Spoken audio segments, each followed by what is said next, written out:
I don't want to be using computer audio. I want to be using AirPods. Hello. Oh, he's connecting.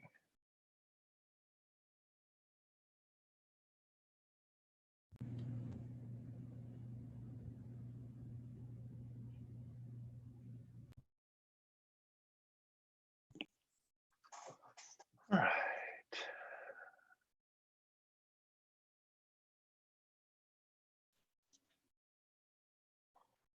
Hello, Kevin.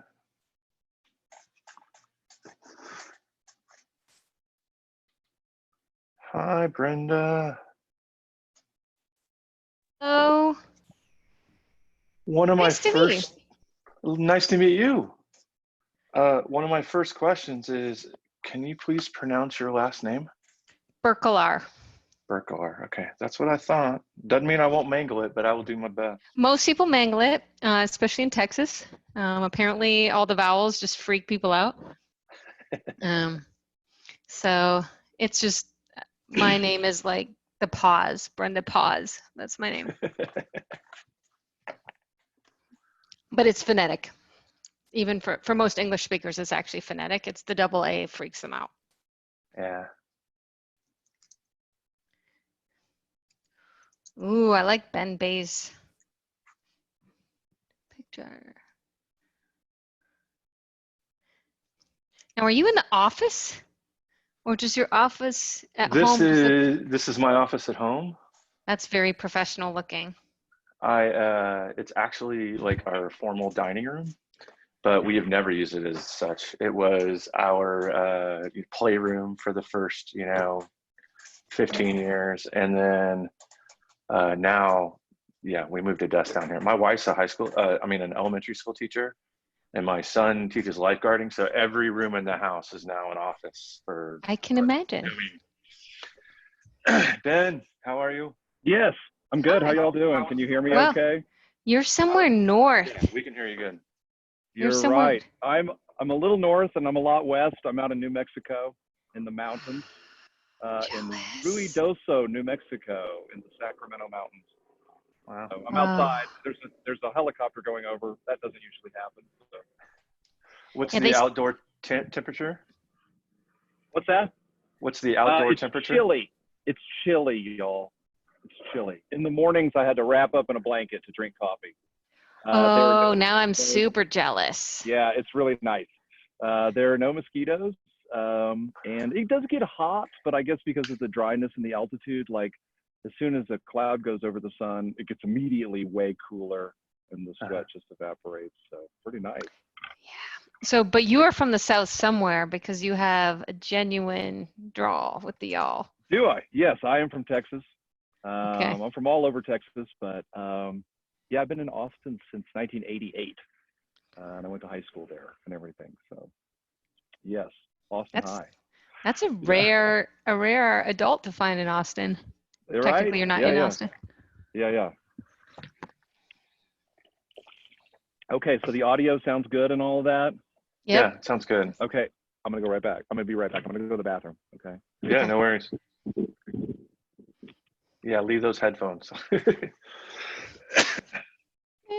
It's all right, so we got Robert. Hello. Hello. Quigley. Yes, I'm here. Hi. Hey. How you doing? Good. Doing We can well. hear How you are good. you? I'm good. I got signed out of Zoom and I like panicked because I couldn't remember how to log in with SSO. I was like, oh no, this would happen. Mine was like Zoom is not functioning now, not responding. I'm like, no. I'm like, I'm gonna have to do this on my phone. This is what's gonna happen first class day. I can feel it. Yeah. I have three. I have three backups always. Good move. I see Kevin Robbins here. Yeah, Kevin here. Ivy. I see Ivy. Hi, Ivy. hello. How are you? Good. Ready to deal. meet chat. And Ben Bays looks like he has a nicer house than I have. He's in Ruidoso. Nice. Man. I'm super jealous of his weather. Yeah. And Ivy, can you try to mute somebody so that just to make sure that you can? Okay, let's try. Sorry, y'all. I'm guessing you can because you're recording too. Yes. Yeah. Okay. Yeah. Cool. Okay. All right. Great. Yeah, and it looks like it's recording for your account too. So, Yep. okay. Okay. I've never been a co-host before. It's very exciting. I've never had a co-host before. I felt silly Everybody's when Mary had to opportunity to walk be us through famous. everything. That's right. Kevin. Hi, Kevin. Hey, Hey, Professor. how are we doing? Wow, nice credibility bookcase. I got it off the internet. Amy. Thanks a lot. Joe. Yeah, I need to rearrange the bookcase, which is all full of Boy Scout stuff and my wife's books. And, you know, I have coral snakes, you know, weird patches. Is that a real coral snake or a rubber coral snake? Let's hope it's a rubber one because it's been there a while. Well, we're trying to build excitement and tension into the That's Zoom right. meeting. Oh, this is part of student engagement. Right. Steve Reese, man, it's a big meeting now. That's right. BMOC or BM off-C. All right, folks are starting to join. That's good. I see Ben now. Ben, you look like you're having a better quarantine than I'm having. I am doing all right. If it weren't for the tragedy and anxiety of it all, I'd be having the time of my life. So I'm here in the mountains of New Mexico and, you know, did a 7-mile hike in the chilly early air and rode horses yesterday, and Wow. pretty nice. Pretty nice. Only 9.5-hour drive. So You realize people are going to come now, right?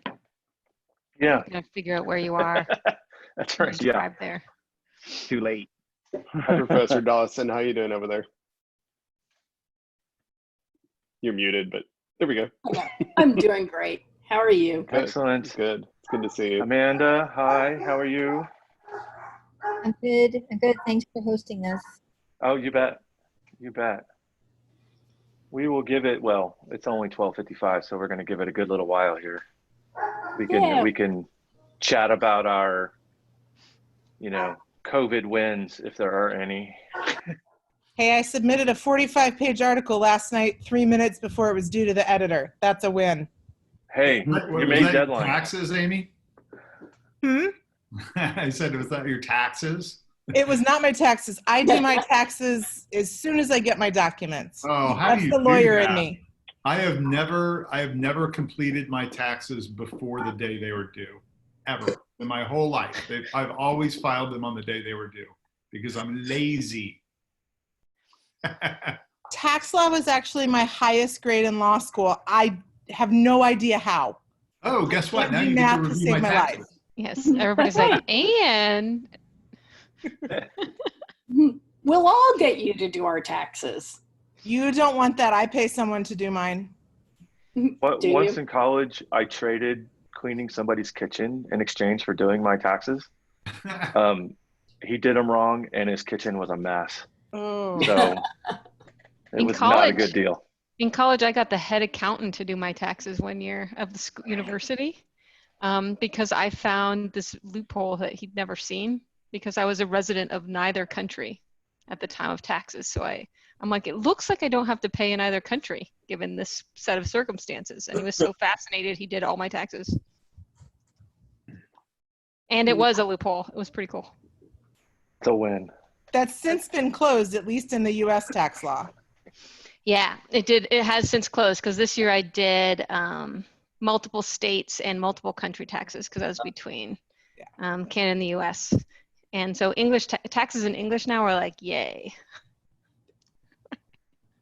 Yeah, this is my last year because of my international contract in the Middle East. PwC did my taxes this year for the last year, and next year I inherit them back again. I'm So, sorry. It happens. Mm-hmm.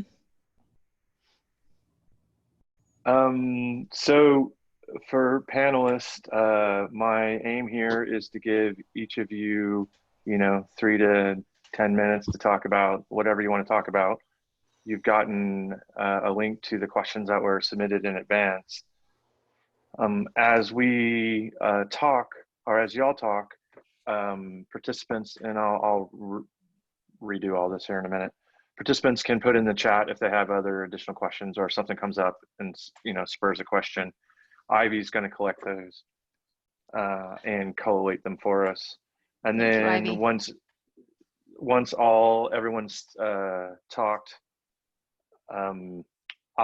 there's a couple of questions in the pre-submitted questions I'd like to make sure that we touch on, and then we'll open it up to anybody else who has questions. And I think it should be useful. I've had several people who have said they were not able to join. They registered, but they were not able to join. And so they were looking forward to the recording. And we are recording this. And I'll clean it up so that, all this pre-stuff is out of the way and figure out how to share it, which I've done. So I'll figure it out. It'll be good. Good practice for the semester. And we'll give it till about, at least several minutes after 1, just to make sure that we give everybody a chance to come in. And it looks like folks are joining now, so that's good. Hi, Chris, how are you? Claire, Steve, Mary, Alyssa, June. Welcome, everybody. Thank you. Steve, where's the puppy? In the other room. Yeah. How's he doing? They're doing great. Just keeping inside where it's cool. Yeah. Yeah, they do okay. My son's dog is here as well, so they've got company. It's always better to have 2. Dogs do better right. in pairs. They can wear one another out. All right. Welcome, Gina and Alyssa. Thanks for joining us. We'll give it a couple minutes here.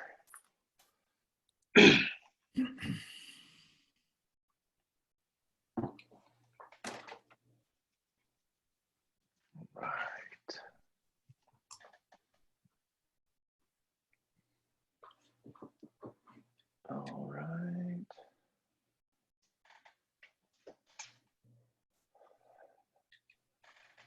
Mary and Tamar, welcome. And another Mary. We are full of Marys today. A full house of Marys. Ellen, welcome. All right.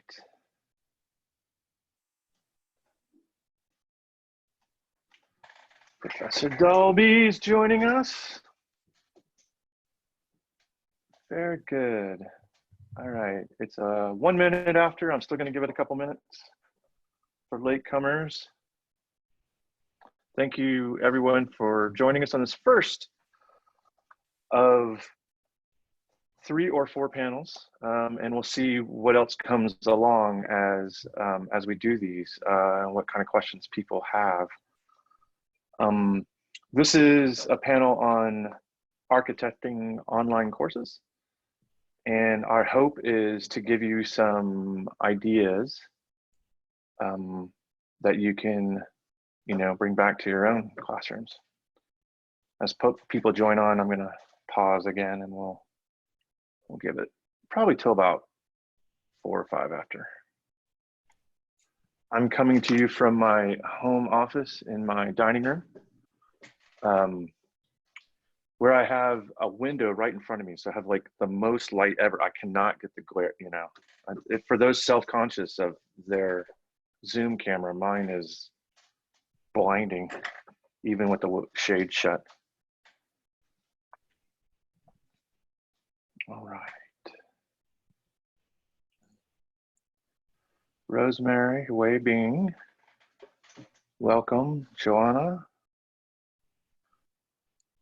All right. I want to thank all of you for preparing questions in advance if you were able to. Totally fine. If you weren't, we got some great questions.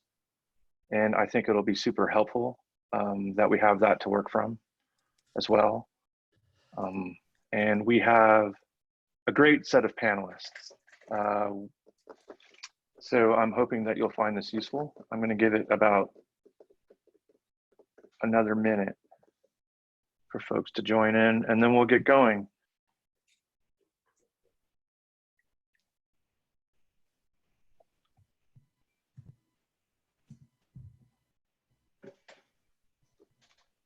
So I would ask, for those of you who are joining us, if you are not speaking, if you could put yourself on mute, or don't be offended if we put you on mute, so that our panelists can talk. Here, our plan is, well, let me introduce myself. I'm Trisha Mcdonald. I'm a professor in the School of Journalism in Moody. And it was my job to bring together some folks who have some experience in architecting online courses as a panel, to share some of their tips and tricks and ideas with all of you. As you know, I sent out a survey in advance, or asked your school administrators to send out a survey to gather some questions in advance. And so how this will work is we'll give our panelists a chance to, give us some of their insights, and then we'll take some time to cover some of those pre-prepared questions. And then as you have questions, you can put them in the chat, and Ivy has been kind enough to collect them for us and let us, and so that we can cover those as well. And then hopefully we'll have a little time at the end, just to chime in, and we'll, all practice using our raise hands and Zoom and those kinds of things, which we are all becoming way too familiar with. So let me introduce our three panelists. We have Brenda Berkelar. She has been with the Moody College, and also with architecture, is that correct? Also with engineering and School of Information. There you go. So multifaceted and multi-talented. Ben Bays, who is an instructor, professor in RTF, coming to us from Ruidoso. Mexico. Yeah. And Robert Quigley from the School of Journalism. Thank you. Excited to be here. Excellent. Thank you so much. Brenda is in my top left, so we're going to start with Brenda. And if there's anything else you'd like to tell folks about yourself, please do. And just then just take it away. Thank you. I was actually thinking Ben might get to go first. For the first time ever, somebody would have a last name that's before mine. But, I'll go first. I'm a middle child. I can take over for a little bit. So I've been doing online learning for over 20 years now, so longer than most people. And so before Blackboard existed, interestingly enough, I was there for the origin of that, and for the slow, long death of Blackboard.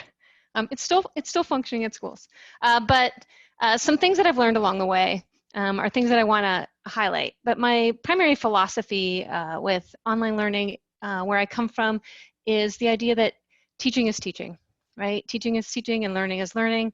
And so starting with the principles that we know about those, and then how do we adapt? We often adapt based on our situation students. And we thankfully have a little bit more time right now than we did in the spring.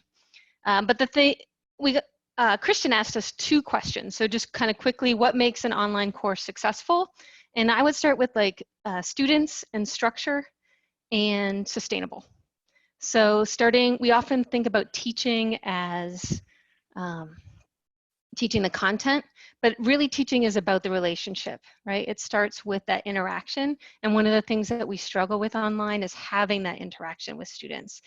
Some of those impersonal things. My undergraduate institution was designed by one of Frank Lloyd Wright's only students. And so the spaces were designed to have all these informal interactions.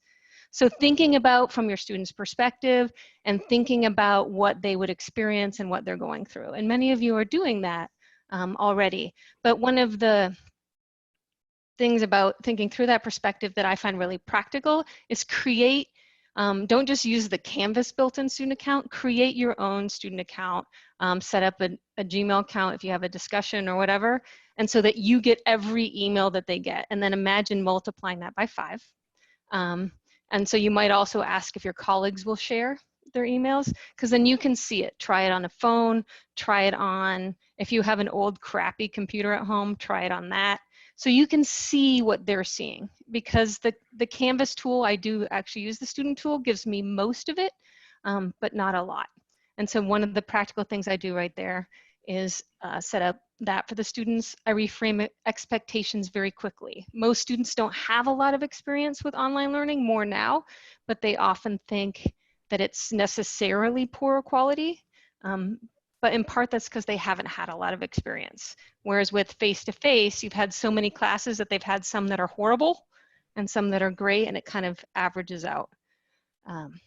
And so talk to them about what those expectations are, frame them positively. It's not a list of don't do this and don't do this and don't do this, but instead ask questions, mute when you come on, and maybe have a slide at the beginning that reminds you what to do and why, right? We want to connect, we want to be respectful, and then structure time.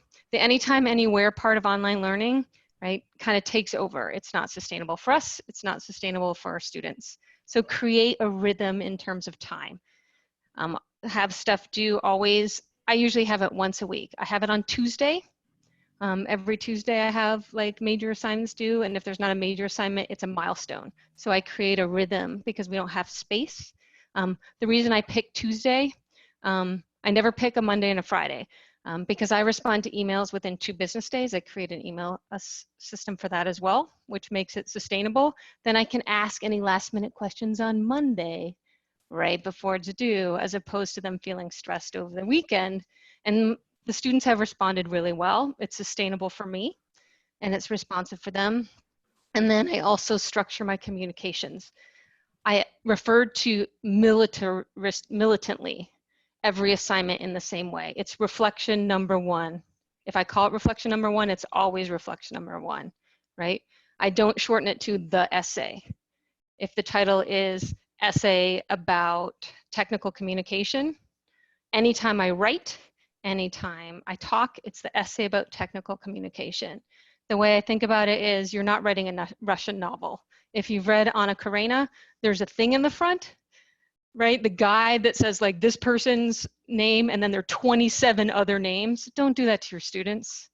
Just, it's the same thing.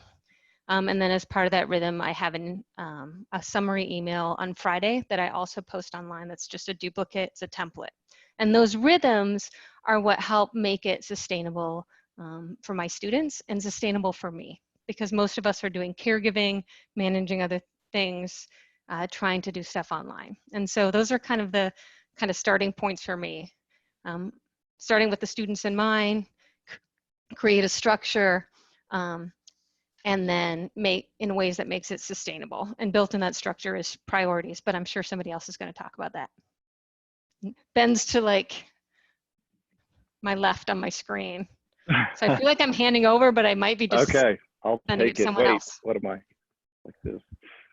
Take it away, Okay. Ben. Okay, well, unlike Brenda, I am single. I am monofaceted.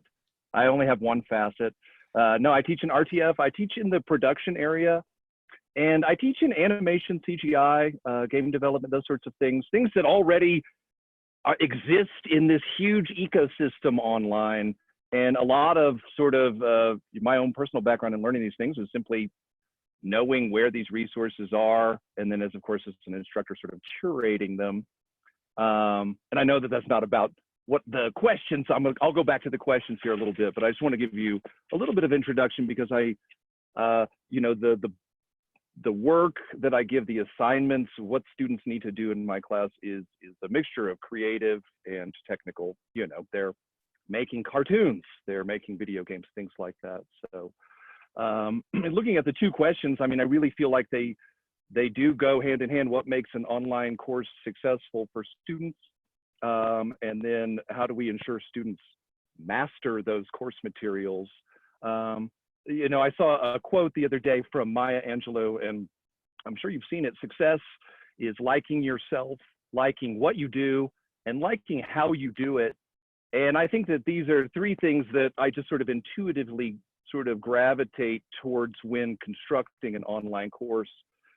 In terms of liking yourself, when I give an assignment, create a 10-second animation, create a conversation, create an interactive fiction or narrative.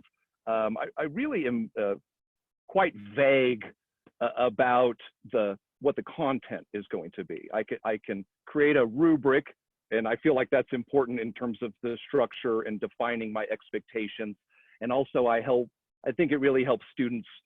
It gives them a little bit of a roadmap in terms of how many points I give to certain items in the rubric. Is it a coherent narrative?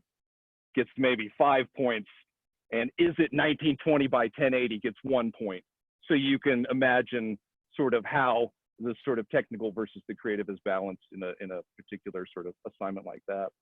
But I do want to give them a lot of buy-in to their assignments, because I really feel like that's a critical part of it, and sort of the promise of a class like this. Oh yes, it's an animation class, and so people, you know, they probably have this idea of what they want to make already. I want to do anime, or I want to make a sort of a thoughtful piece for my mom, or whatever it is, or I want to do a lot of action, or I want to be abstract, things like that. So liking what you do. Okay, so you know, there's a lot of, I think, flexibility in terms of you know, what is good. I never use that word. I never say something's good or bad. I sort of just try to recognize what they did, right? And sort of speak to them on their terms, but also try to invoke the vocabulary that possibly an art director or a director or producer would be using, the sort of to help them have those words in their head, so when they're working on the next thing, they you know, we're talking about composition, we're talking about staging, we're talking about the figure, we're talking about movement. And so liking what you do. So, you know, generally I'm very positive in terms of my feedback. And I think feedback is a big part of the online class. As I said, I came from this sort of online ecosystem where there are a lot of resources. There are tutorials, and sometimes I wonder, why would anybody take this class? I mean, there are LinkedIn courses that are far more comprehensive, taught by somebody who's much more of an expert than I am. But I think the difference between all of that and what we can do here is the evaluation process. It's not just a tutorial. There's this, I want you to go do something. And in many ways, I don't give them a tutorial. I say, there are lots of tutorials over there. Why don't you go figure that out? Okay, because it is, I think a lot of the time, online classes are a learner-focused environment. I'm not as much of a, as they say, sage on the stage. I'm more of a guide on the side. And I do take the sort of, I am the host of the class, but in many ways, the real work doesn't begin until somebody submits something and we have a conversation about it. And to that end, I do allow students to resubmit as many times as they would like any assignment over the course of the semester, because it's not necessarily about you did it wrong. It's about, here's what you should do. And I think you were pretty successful, but if you, here I'm talking to you, if you did these 3 things, then you would be really successful. It's your choice. You could take the 80 if you want, but if you want that 100, if you're really engaged with this and you want to make it happen, this is an area of interest of you, please do resubmit it. Let's keep having this conversation and let's iterate on these ideas. I know that's not possible in every course, and sometimes you just need to evaluate and move on. But I do think in the sort of the atmosphere of a creative course like this, I am interested in helping them develop and get as far along as they can in that particular course. And liking how you do it is important. That's that last part of that quote. And I really do, I mean, the product is important, but I think in order to be sort of a successful artist, animator, whatever, a technician, you know, somebody, a crafts person in this industry, you do need to really enjoy the process of it. And I would not characterize myself as an exceptional artist, but I would say that I'm a very enthusiastic one. And I generally have a good reputation with people that I've worked with because I enjoy doing it. I like every part of it. I like getting critical feedback. I like having troublesome meetings with game designers and things like that. So I think you can find peace with that and build the sort of fortitude as someone in this industry. You can be successful, you know, depending on what successful is. You know, you may not own 10 boats and run your own production company and things like that. But, you know, I don't make a ton of money, but I've had a great life and I've had a lot of fun doing it. And I hope to encourage students to really engage with it and find some happiness in it. So I don't know. So that's what I think what makes a course successful for students is really trying to like let them have a lot of buy-in and then start talking to them about it, because, you know, really they're, in a way, an online course can be so much more intimate. You know, in a face-to-face course, I'm constantly saying y'all, you know, I'm from Texas, y'all, hey gang, you know what I mean? You open up all these conversations like this. When you are even writing an online course, you can address it to just one person, you know, I'm talking to you, Robert Quigley. You know, let's have a conversation. There are 249 other people in this class, but really, as far as you know, it's just about you and me. And I think that you can come up, it can be very intimate. In a way, the Zoom stuff is even more intimate because I'm in your house. You know, you're in my house, you're in my garage, and I'm in your parents' dining room. You know what I mean? And there aren't a lot of other people around. I don't typically do large Zoom meetings. There may be 2 or 3 people who have like interests, but usually it's one-on-one. And it's like, yeah, let's get together. I do have kind of long office hours this summer because I'm running an already developed online class, and then I'm currently developing an online class. And so I think you should know that there's a distinction between the first time you build an online class and then, you know, maybe the second time, because you're going to be adding in a lot of content in the beginning. And, you know, you should let your students know. You should say, hey, look, this class is in beta, and I'll give you 5 points for every typo you find. You know what I mean? And they love that. They feel involved. And you can I also do this in all my classes. If you do a really exceptional assignment, I'd like to include it as an example in the course. I'd like to recognize you into perpetuity. You are part of the course. If someone asks, I will credit you as a contributing artist to this particular course. And the students really light up like that. So they do enjoy the idea that they're helping to form the course. And I always say in the beginning, here's a bunch of assignments, because the way I do my online courses is I give them a lot of choices. I'm like, if you are coming into this class and you have always wanted to do this one thing and you think it might fit here, you tell me, and we'll make it an assignment, and you can be the pilot on that. And they love that stuff. It makes them feel really important, and it should. They're innovating, and they're making me innovate, and they're making the course better, things like that. I could go on. I do want to make sure, I know I don't want to take up all the time, but how do we ensure students master the course materials? Well, I mean, I think that if they are successfully engaged, they're going to master it. And if you build in like the iteration, like I said, like you want to master it, like you're almost there, let's really keep working on it. You know, like there's you want to pass, maybe you're a tourist in the class. I think we all have people who are just passing through, but there is that group who's really trying to achieve something. And, I think it could be very nice to have sort of an intimate engagement the way online classes can. But I think a clear roadmap, as Brenda said, the structure, repetition of words. I am an artist, so I tend to use bold and caps, and I don't change my typefaces, but italics means something, underlining means something, and I just over and over and over. And also the language, because it is sort of production class, tends to be very sort of imperative. The assignments are called design a movie poster. That's the assignment, right? Everything is, the name of the assignment is what you're supposed to be doing, if you're wondering about it. And there are rubrics, which is something that I didn't do before. But if you've ever had that student who's, I don't want to say a grade grubber, but who's really focused in on the details of the language, you need to, clarity, I think you can overwhelm, you can have too much stuff. I try to go for the minimum amount of stuff and make it as clear as possible and just keep repeating that over and over. So anyway, we need to go with someone else. Robert needs to talk at this point. I could just go on and on.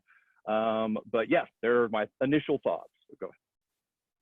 It's a little unfair to go after you. It's like going after the A students and then you have to give your report, but I'll do my best here. I'm Robert Quigley. I'm a professor in the School of Journalism, and I've been teaching online class since 2012. I created a class on social media journalism. It was an asynchronous course from the beginning, with the thinking being that I wanted to give students a way to take a class in the summer that is super flexible, so it'd work around their internships or studying abroad and things like that. And it's been successful, but I've learned a lot of what not to do over time. And it's been trial and error. So I'm going to talk about trial and error. and a lot of error in what I've learned and, you know, to do it. I think the main point I want to get across is something that, you know, we do when we're in person, but it's so different when you're online, is trying to get instruction across. People get lost so easily online. I've seen this with my own son, who's a junior at Texas Tech. He's like, Dad, I took an online class. He's like a 3.6 student. He's like, took an online class and I almost flunked it. I'm like, why? You know, it's an easy class. And he's like, I got lost. I didn't know what the professor wanted. It was confusing. I looked at his Canvas and I'm like, you know, you're right. This is pretty confusing. I was just curious because, you know, since I teach one, I get, at any one time, I'll have, you know, 100 students in my online class. I'll have 5 to 10 students who are so lost. They have no idea what's going on, no matter what I try to do, no matter how much explanation I give. It's just different when you're in person. You could say, here is what I want out of this paper. Here's what I want out of this video that you're producing. And they all go like this, or you see like a lost look on their face. You're like, okay, let me explain this another way. When you're online, you're like, oh, everybody got that. You send it off and they didn't all get that. So I've been really every semester refining my instructions and making them better and better and better. And then they find something else to get lost about, you know, when I do that. But it is tough. One thing that I've changed about a year ago, and I told Professor Mcdonald about it, and he included it in his summer class, is what you should be doing day by day, week by week. And so there are links right at the top of the Canvas site that say, this week, here's what you should be doing. It has links to the other assignments and everything that are on Canvas. It has linked to any discussions, that kind of thing. But like, today is Thursday. Here's what you should be doing Thursday. And it's just a checklist for them. That's helped a lot. And so I do recommend that. You just build them using the pages function on Canvas and just make a little page. You make it almost like a little article, maybe a little listicle, make it conversational, make it interesting to them. And they'll read through it and you'll be able to get a lot more out of them that way. I have become pretty intense about wanting very detailed rubrics, because the students, again, you're not there to say, look, I'm really going to be watching to see if you missed that comma. You know, you can't say that to them enough. And so having it in the rubric too, like, this is what you will be graded on. They do look at those. And so making sure your rubric's incredibly detailed. And I know a lot of you do that already in your in-person classes. This was mentioned, I think Ben mentioned using student examples and asking students if you can use it in future classes. I do that too. Examples are huge. Having examples on your Canvas site that say, this is an A paper. This was an A paper from, you know, Susie last semester. She nailed this thing, right? Helps a lot. So you need to be clear though, like, hey, don't copy her. You know, you just strive to be as good as her is kind of what I do. They are honored when you are grading their paper and they nailed it and you say, you know what, is it okay if I use this in the fall? They're so excited. They'll go back and they'll clean errors so that you'll have a cleaner copy so that you can put it on there. So I think that is a good thing to do. It's a great point by Ben. Multiple points of entry into instructions and learning material is really important.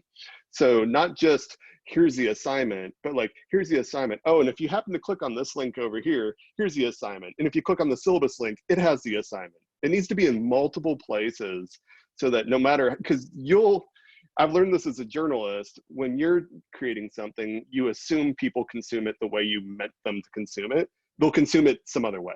Almost always. They'll, you know, if they can peel the banana backwards, they will, you know, whatever it is. There's going to be some way they're not going to do it the way you expected. So I have everywhere I can, here's what you need to be doing today with a link. And here's our instructions. And here's our the learning materials multiple ways. So you may have modules set up.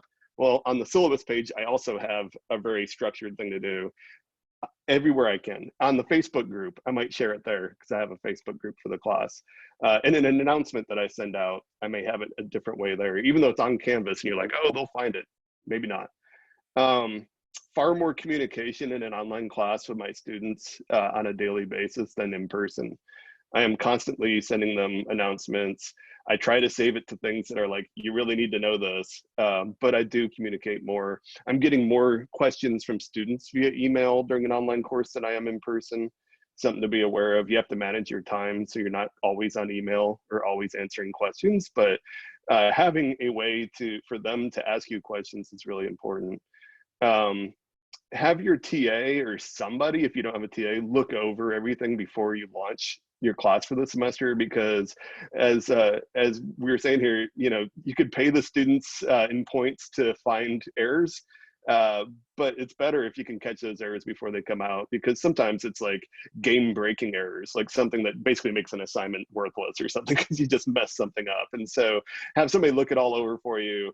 A spouse, a friend, whatever, look this thing over. Am I missing something here? Does this make sense to you? Because you'll be staring at Canvas for weeks before you launch your class, knowing that it has to be a self-contained unit. And so you want to make sure that somebody's looked it all over. I'm an old editor, and I know that everybody needs an editor. So definitely get some help there. What makes it work for students, I think, is engagement, is you like trying to engage them, you trying to find a way for them to engage you back. The one-on-one Zooms is a fantastic way to do it. Having breakout sessions in Zoom where you float around to the breakout sessions and talk to the students is a good way. Discussions through Canvas. I use a Facebook group and try to get discussions going. Whatever you could do to get them so they feel like it's almost normal is important. You don't want this to be, hey, read this book and take this online quiz, because they'll feel like they could just Google that. And it's like, why am I taking a class of stuff I can just Google? What they want is the experience of learning from you and learning from their classmates in real time, whether it's synchronous or asynchronous. So look for that. I put everything up at the beginning of the semester. The whole class is built, which is a big change from, in person. Sometimes you're kind of, especially if it's a newer class, you're kind of seat of your pants for, I'm always a week ahead maybe, or 2 weeks ahead. You can't do that with online. It all needs to be there. It needs to be camera ready. You launch it and it's good. I put everything available from day one, so the eager students could work ahead. Sometimes we worry like, oh, what if they do this all in a week and a half? They never do. They never do. Okay, even the really eager students might work a little bit ahead, but it's reassuring to them to see what's coming. So I try to put it all out there. Assignments beyond, really look for assignments beyond reading and taking quizzes. Can we get them out doing something? Just because it's online doesn't mean you have to abandon like the cool stuff that you do in person classes. So I have my students going out and interviewing people, and the pandemic's going to make this a little more confusing and difficult, but still try to find a way to get them doing hands-on stuff. I think that matters a lot to them because it feels more like real life and normal to them. I tend to think synchronous is better than asynchronous, just because of that kind of more immediate feedback and engagement. But that doesn't mean hour-and-a-half videos that you just play for them, or an hour and a half of us sitting here talking to them. That gets really boring, and that's when they get zoomed out. Try to save your videos to be really short and about something really important. Try to save your Zoom lectures to be something that you really need to get across, and maybe more of a conversation than your traditional lectures. Try to take your lecture material, make it something they can just read. But meanwhile, hey, let's talk about what you just read, I think is more valuable. But having that synchronized time to be able to talk about what they just read or something like that, I think is really important. Recording lectures like on video is really tough. If you're thinking, you know what, I'll just record all my lectures and put them online. It's a high skill level to record and edit a lecture in a good way. It's not a high skill level to just record it terribly and make them hate your class. But if you want to do it well, it's a lot of work. And then if you have something that changes from one semester to the next, you have to re-edit your video and redo everything. If you have an error, you have to redo your video. So I stay away from it. I try to put all of my lectures more or less in a text reading way that's written very conversationally with, graphics and headers and stuff like that. So I can go and edit them and then just talk when we have them either doing video or interaction. And that's something I had to learn. I made a bunch of videos. I spent a whole summer on it, and the students generally hated them. They were painful to sit through, and it was a lot of work to try to fix them. So just be aware of that. There's a huge opportunity here to bring in experts from across the world, which is cool. Of course, we could have done that anytime, but now it's like without any travel worries, and people are sitting on their porches or their living rooms. If you could reach out to people, they're actually really excited to get on Zoom with your class. So I highly encourage that. Try to grade your students on engagement when you have like a Zoom, like see if you can give them points for talking.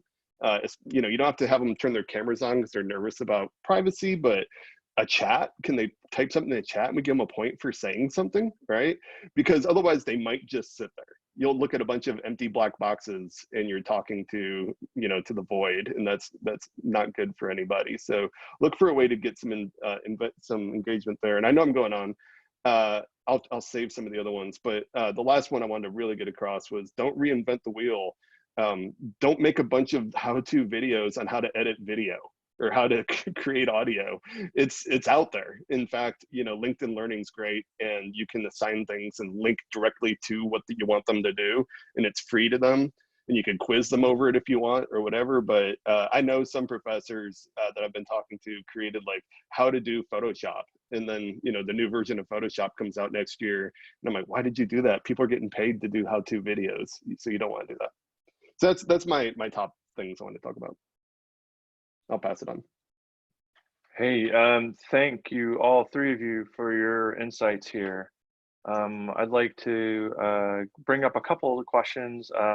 Those of you who are joining us, if things have cropped up and questions have cropped up, you can throw them in the chat, and Ivy will collect them once we get through some of these other things, and we can address those. So one of the questions that came in kind of in the best practices field was, how do you adjust the amount of content with an online course versus an in-person course? Do you make adjustments? Do you try to cover exactly the same material? How do you adjust that, or do you adjust the amount of work that students are doing? And we can go, we'll go alphabetical, or just, you know what, just chime in.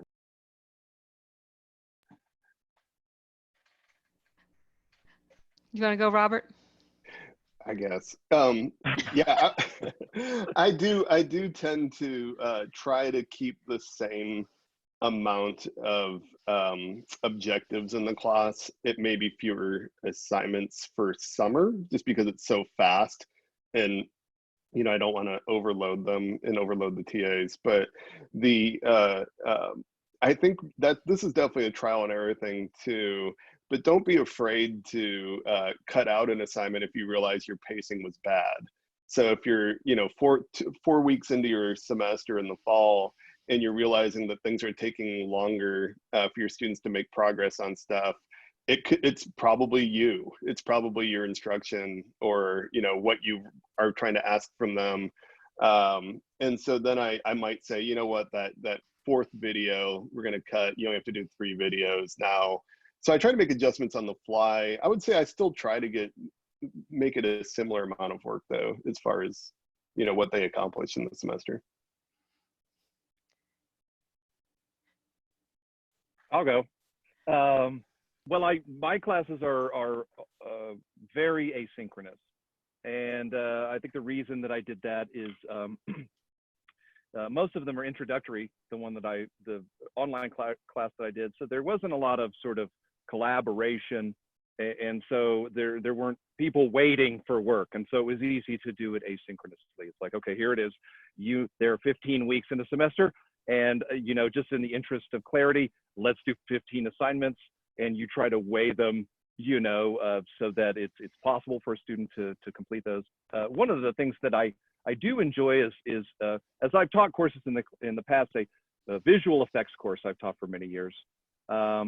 You know, I'm sure you've all done this, where you teach it, and then the next semester you're like, oh, I don't want to teach that thing anymore. I want to teach this new thing, right? And then every semester you keep changing things, and like you said, adding things and taking things away. I think one of the nice things about an online class is that, you know, especially in an asynchronous environment, you could say, you know, this is neat, and this, and this. And in a regular semester, we only used to cover one of those 3, but you can choose whatever you want, right? And so I have been able to sort of like take in a great deal of content and offer it to students, and then allow them to kind of choose their path. And as I'm sort of talking to them, engaging with them one-on-one, you know, you can act as an advisor. They say, oh, I want to be an animator, but then they start doing stuff, and it's like, actually what you want to do is paint the backgrounds for cartoons, you know, and it just falls under the umbrella of animation. And so a lot of times these classes serve as sort of just clarification of what they want to do over time. So I mean, the initial question was, what was it? The amount of content that we put in, I think? Yeah. Do you? Yeah. I mean, I think, yeah, I mean, the character of the content, just because, you know, it's a little harder to collaborate sometimes in sort of a work pipeline. I would say that, you know, I don't want to lie. I do think in a way it's easier, just because in an asynchronous class, the way I do it, and it's non-linear, it's all out of order. They can do whatever they want. You know, I have to create these little sort of smaller, encapsulated assignments, you know, and of course they intersect with everything else in the course, but they don't necessarily serve as a milestone to the next thing unless they want it to, right? And so, you know, I think in the interest of grading and structure, there are typically more assignments, but they tend to be a little, I don't want to say easier, but they're a little more self-contained maybe than the other ones. There's not this like, okay, week 1, we're doing this, and then, okay, we're done with that. So now you have all this stuff for week 2, and then we're done with week 2. So now you have all this stuff for week 3, and we build. The way I've done my courses is to offer, it's more like tapas than the sort of 5-course meal, right? So, you know, there's a lot to choose from. There's a great bounty of things. And I think that can introduce some confusion. You know, as Robert said, like you think, oh yeah, well, isn't this great? You know, and I've got my modules and whatever. And then, you know, something that I always do is the student gets on and I'm like, okay, so how do you see this course, on your phone or on the computer? And they're like, on the phone. And I'm like, show me your phone, show it to the camera, because it is, the student view of your class is very different. And so when you go into student mode, Brenda, I think you mentioned this, it doesn't show you everything. It's not right. It's not at all right. So do not trust student mode. You can trust it a little bit to test stuff as you're developing it, but you really should ask your student how because you would think, okay, here's a class where we're doing computer animation. Surely they're accessing Canvas on a laptop, but they're not. They're almost always, 99% of the time, on their phone, which is nuts, because you're like, here, I got this page full of links and embedded videos and, you know, Panopto and my power, you know what I mean? And they're like, they're going to zip straight to, I ask them, what do you look at? And they go right to the rubric.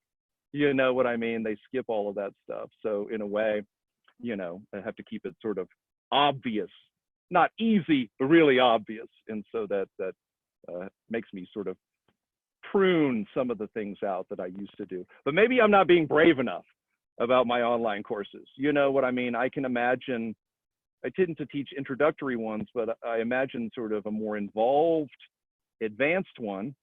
And then I think, well, this is very interesting because potentially you could have cross-semester collaboration where everybody prepares some little bits every semester. And then, you know, a few semesters on, you have an assignment that's like, here are all these little bits people made. Can you remix them? And instead of just having it inside one class, you could have it years worth of materials generated by students, you know? And so, you know, I want to delve into that a little bit, but, you know, seat of your pants, as you said, you know, Robert, you know, I want to make sure not to make things too confusing, and I have to sort of stay ahead of it. Building something like that involves getting way ahead of it. So I haven't had the guts to do it yet. Okay. Brenda, do you want to add something, or we want to move on to the next thing? Just quickly. So I don't prioritize differently in terms of online versus offline. I treat them very similarly. I look at what are the objectives, and then I prioritize. Like, and when I don't want it, I sometimes do it digitally. And then now, because I'm online so much, I do it physically, like write them all on index cards or Post-it notes and organize, like, this one has to happen. And then these are dependencies of that. And ideally, these are all the other things that we'll get to, and then I'll pick, but then you adjust based on life, right? Even before a pandemic, when you're doing major caregiving in a semester, or you know you're going to do like a bunch of research trips, most professors adjust what they're covering if they're going to do something new. And having done both really technical courses where we change a lot of content, the content changes all the time, and like slightly less cutting edge, like writing principles, like writing intensive courses, some of those things, I update the course regularly, but it doesn't evolve quite as much or as fast. And so for me, it's just, what are the key objectives? It'll look differently online, but I've never wanted to reinforce the idea that online is less. We might approach it differently, but it shouldn't be of less value. And most of my students have found that they've learned more and that they actually know their classmates and know me better than they otherwise did, even in large 50 to 200 student online classes. Thank you for that. So next week, we're going to have another panel like this on student engagement. But a lot of the questions that people brought to us for this class were also about student engagement. And one of them was around lectures and how we can, you know, when we are in lecture mode in a classroom, we feed off of people's faces, and we know when people don't understand things. And so what are some of the ways that we can engage with our students and make sure that we build our courses in such a way that students are going to be, that you're going to get to know them and learn them, and they're going to get to interact with each other? What are some of the tools and tips that you use to ensure that engagement? Brenda, do you want to go? Sure.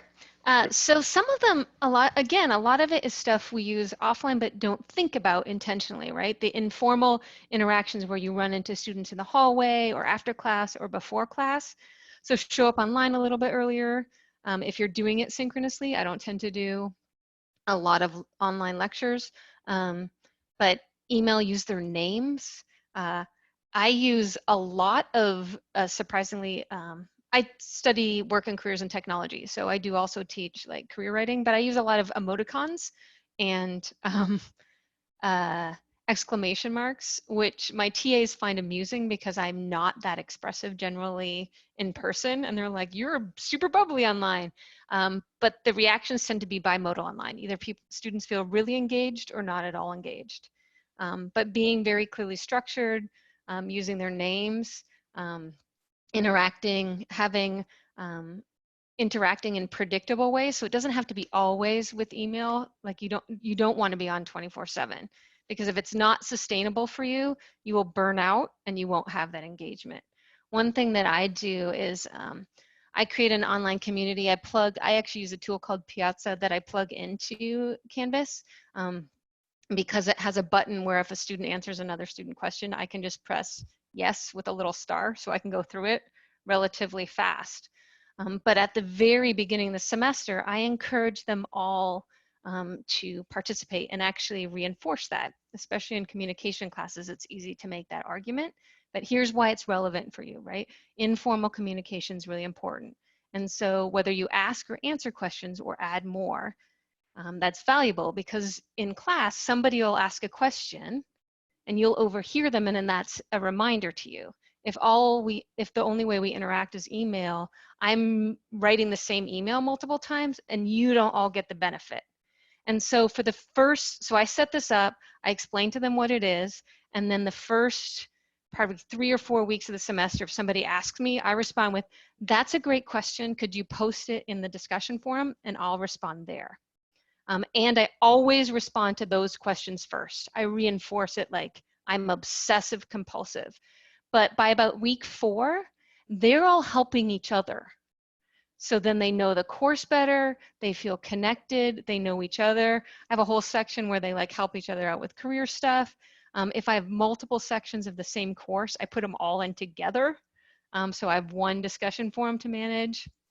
So my email plummeted by 90% for my online courses, and my students felt that I was way more engaged.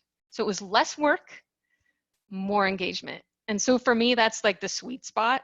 I'm always like, what's stressing me out? And like, how can I not do that thing in a way that helps my students have a better experience? And so for me, some of it's just those small things. And if you're fair and clear, most of the research on social presence is that if you're fair and clear, right, and think about them, you get really far. You get really far. So I would add that, these are all great points, and I don't want to repeat any of them. One other thing I do is use the breakout rooms to get 2 to 4 students max in a breakout room. They're much more likely to open up when they don't feel like their face is going to show up on Zoom in front of the whole class. And so then you float between those groups and you give them a discussion point, or, hey, why don't you talk to each other about your assignments, and here's the things you should discuss. And then you go around and you talk to them. They really appreciate that. It feels really personal. And that's, Zoom can feel really impersonal. So if you're just doing like what we're doing now, you can totally zone out.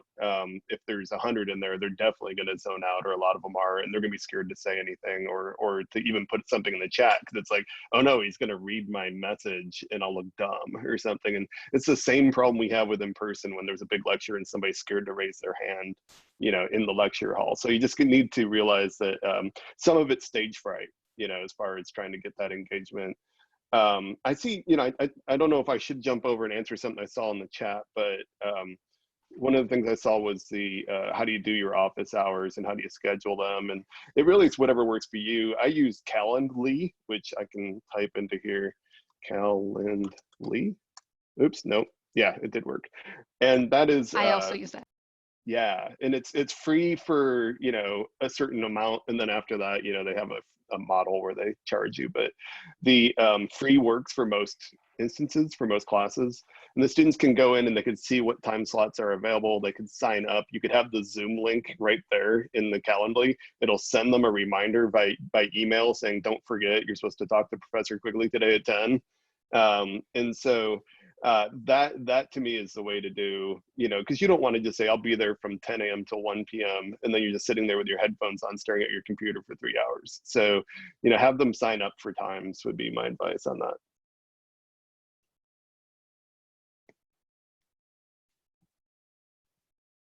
Christian, you're sitting muted. there, I'm sitting there talking and unmuting. I Oh, almost wait, hold on real quick. Yeah. She just said how long for your time slots. I do 15 minutes, which, if there's nobody behind them, I'll let that stretch. And usually there is nobody behind them. So I would stretch it out longer than that. But 15 minutes should be the minimum, just because it takes a little while to get connected and hear each other and whatever too. I adjust depending on the class. So for writing classes or research intensive classes, like with grad students, those tend to be longer meetings. So it ranges from 15 to 25 minutes, but I also let them stretch. But a great thing about Calendly is it lets you build a break in between. So if you have some buffer to move out. For the faculty that get students who cry, actually I get female professors tend to get this more often. Zoom meetings actually work really well because you already have built-in privacy, as opposed to the office with the giant glass walls where people are staring at the sobbing students. But 15 minutes, generally writing class longer. I thought about doing breakout sessions during this just to do it, to make everybody do that, but I decided not to. Ben, did you want to add something before I jump into chat questions? Using the names, Brenda said this, I think is really crucial. And in fact, if I ever find myself communicating to the group or not using someone's individual name, then I try to integrate it into the course content. I'm like, this should be on a page or in the assignment somewhere, right? If I'm speaking really generally. Brenda, I think you said there's a 2-day turnaround on email and response. I tell my students it could take a week for me to see your work, and I have long office not for hours. grading. Oh, not for grading. Yeah, for grading, yeah. Two business, too. I'm like, no, 2 business day for email, but it's the managing the expectations. Yeah, that's and right. In that 2 days, I might say, I saw it. I'm not going to get to it, but I saw it. Right. And I have an auto responder. I do that too. Yeah. I have, I tell the students I'll be on campus Tuesday, Thursday. And I do have this summer, I have pretty long office hours, longer than I've had before, because, I devote a lot of time just to simply sort of developing the class. And so I'm sitting there in front of the computer and the office hours are open, or they can sign up for blocks. And I don't use Calendly, I just use the Canvas one. And I do have to kind of manage it manually a little bit, but that's all right. But yeah, my office hours this summer, just because of the whole situation and, have been from 1 p.m. till 11 p.m. on Tuesdays and Thursdays, which is a huge block. Yeah. But I'm also not afraid of leaving that Zoom window open and then just writing a message and saying, look, if you're getting here, I went out to get coffee. So you can just hold on. You know what I mean? Or if I am having a private conversation, I do have it, everything is in the waiting room. If someone comes in and I'm talking to a student and it is kind of intimate, then I'll let the other one know. I'll be like, can you come back in 15 minutes? You know what I mean? I need to wrap it up with this person. And of course, they can sign up for substantial blocks of time if they wish, up to 2 hours of time with me one-on-one. And that does kind of go back to something I think you mentioned, Robert, about recording lectures. And Mary Crawford, I think is here, once told me that like the maximum attention span for watching videos is like 8 minutes long. And so I remember when I started in recording lectures and I was like, these are a lot longer than 8 minutes. But if you, sometimes I will have sort of a conversation with a student.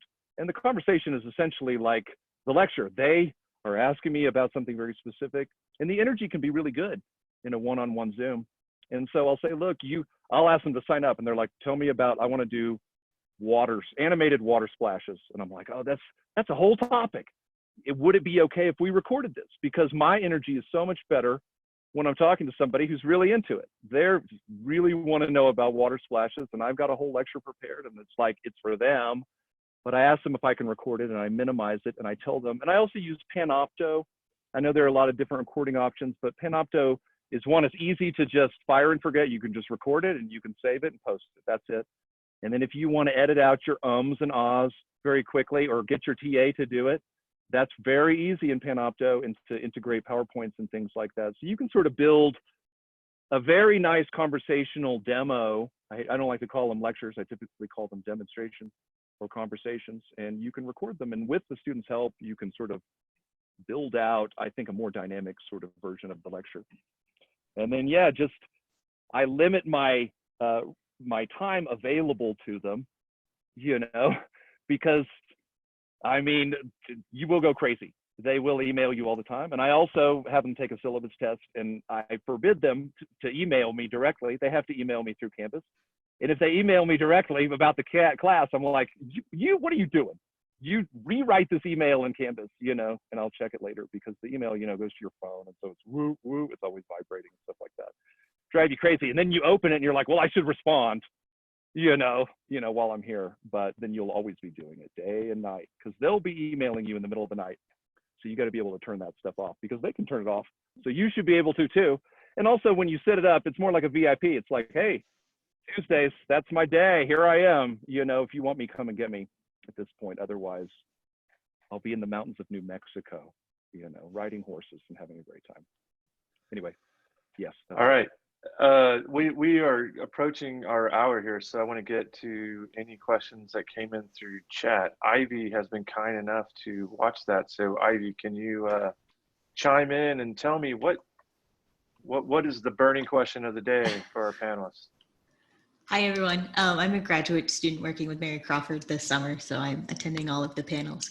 I think we addressed the Zoom office hours question, and then the only other one that showed up in chat relates to what everyone was just talking about, which is best practices for working one-on-one with students. So if you're editing a story with a student in Zoom, if there are best practices for doing that, that anyone wants to weigh in. Yeah, that's a good one. Zoom's ability to share screens, and you, in case you didn't know, you can change the options when you click on share screen to allow them to share their screens, which works well when you're one-on-one, but not in a big session, because somebody could just share their screen while you're trying to give a lecture, which might not be good. But I do that, and I also use Google Docs when I know I'm doing heavy editing. That way you can see it together, and you don't even necessarily need to share your screen there. You just need to hear each other, but you can edit together and see each other editing. To me, that's the magic tool. There's nothing better than Google Docs for collaborating on something written. So that's what I rely on pretty heavily. Yeah, in terms of best practices, in addition to recommending Calendly, which I also use, I have the students write like what it's going to be about if they have a question, because that lets me kind of get mentally prepared. They don't always tell me, and I remind them that you can say, I don't know, but I feel like I need to talk to you. That's valid. But I also use Google Docs, right? There are other tools that work, but not as easily. And then I ask them, like, what is your primary goal for the day?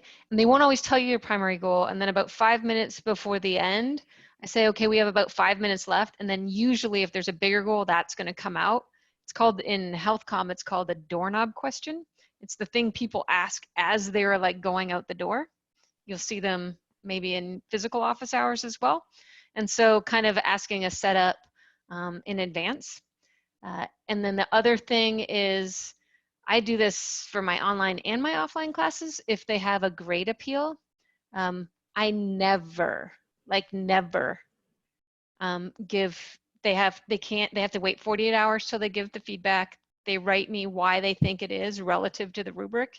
Here's why I think it should be changed. They can come meet with me if they want, but I will never make a decision in the meeting. I'll say I want to take time. I have script for it. I want to take time to think about it and give it the attention it deserves. But mostly it's because when you do that in person, so I have a script for that. If you do that in person and make the decision, you're more likely, if somebody's crying, to give it to them. You're more likely to do it if they're white. And you're more likely to do it if they're upperclassmen, or upper class, not upperclassmen, upper class. And they're more likely to come. And so that gives me time to think about, is it this one or is it a bigger principle, and not respond to the emotion. And I just make that clear to the students, and they feel like it's fair. It's procedurally just, but it gets me far, far away. And most of the time, then they write me this wonderful persuasive essay, and then I kind of win in terms of teaching persuasion anyway. So best practice to keep, because I just don't want a long, lengthy conversation about a grade. I'm happy to talk about it, but I want to talk about the principle. Yeah. All right. I'm gonna respect folks' times. There are a couple more questions that have come in, and what I'm gonna do is I'm gonna make sure Ivy collects those, that copy and paste them somewhere. I'll send them out to panelists, and we'll give it some thought, or I'll also provide some thought. This is recorded. I will cut out all the beginning stuff, and we will send it out to everybody who did the pre-survey. And somehow or another, we're going to make it available to everybody else. Mary Crawford and I will figure that out, if we just direct link it on the website, or find another way to get it to people. We do have a new online teaching website that was put in the chat. It is at the Moody site /online-teaching. It's going to get a grand debut in a day or two, but it is live and up now. And so we will make sure that that we get this to folks. Next week, Joe has a panel on student engagement. I think there were lots of questions about that. I mean, lots, and it's like top of mind. We also have others on preparing tests and assignments and group assignments, and we're really trying to put together one on student expectations in a pandemic. So be on the lookout in your email and on the website for those things. And I thank you all for so much for coming. Thank you, Brenda, Ben, Robert, Ivy, Mary, Joe, Amy, everybody who helped make this happen. I appreciate it. And we will see you at the next session on Wednesday, right, Joe Cutbirth? Thumbs up. He says Wednesday. All right, we'll talk to you later. Thank you.